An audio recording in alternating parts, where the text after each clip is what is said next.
என் தாய் பிறந்த ஊர்ல இப்படியா? ஆச்சரியத்தில் உறைந்து நின்ற பிரபல நகைச்சுவை நடிகர்.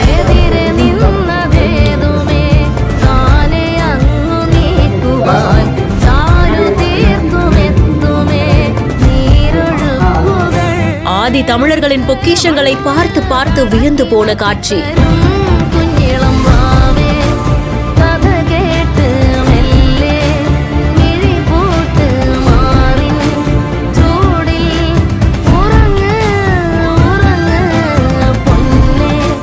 நம்ம தெய்வம், தமிழ்தான் நம்ம தாய், தமிழ் மொழியை எங்கேயும் விட்டு கொடுக்க கூடாது, ஸ்கூலா இருந்தாலும் சரின்னு மெய் சிலிர்த்து பேசிய காட்சி.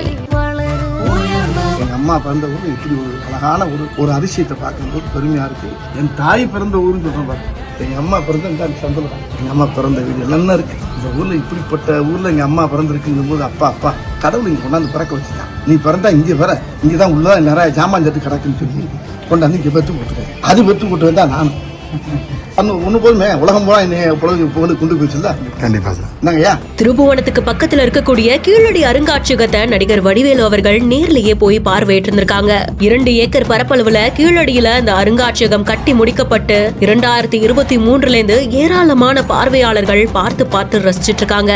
தமிழ் எங்க போனாலும் தமிழுக்கு முக்கியத்துவம் கொடுக்கணும். தமிழ் தான் நம்ம தெய்வம், தமிழ் தான் நம்ம தாய். தமிழை விட்டு தரப்பாது. அது எந்த ஸ்கூலா இருக்கட்டும், எதா இருக்கட்டும், முதல்ல தமிழ் தாண்டா. நான் தமிழன் தான் ஃபர்ஸ்ட்.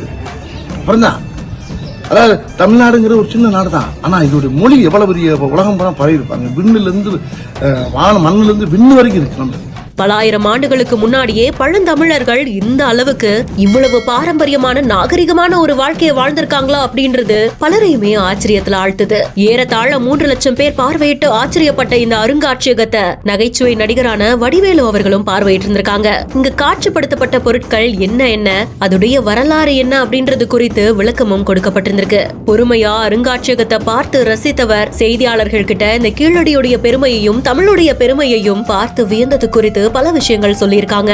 இந்த செய்தி குறித்த உங்களுடைய கருத்துக்களை கமெண்ட் செக்ஷன்ல சொல்லுங்க. மேலும் செய்திகளுக்கு பிஹைண்ட் நோட்ஸை ஃபாலோ பண்ணிக்கோங்க.